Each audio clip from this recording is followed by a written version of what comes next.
Hey loves, welcome to my channel. So today I decided to deep clean my fridge and make it more functional for my little kids. So ta-da!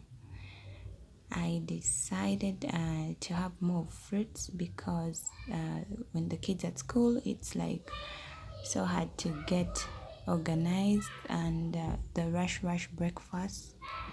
So I decided to keep everything that I need ready. Being a busy mom, I want to just be organized and ensure things are ready.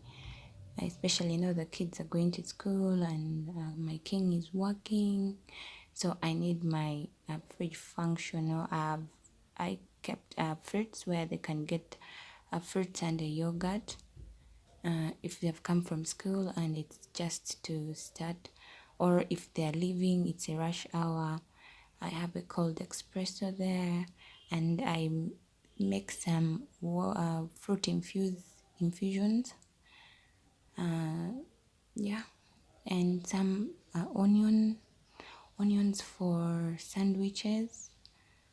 Yes, I love having fresh mint all the time, so I've decided to keep some fresh mint here and there, iced tea and juice, fresh juice, milk and all that, and a little bit of chocolate.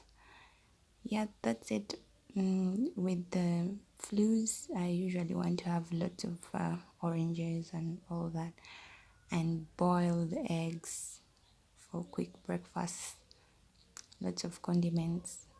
Yeah, I know the plastic is much, but I'm trying to reduce it if I get another alternative that is easier. In case you have any suggestions for me, I would be glad to learn. Yes, thanks for watching.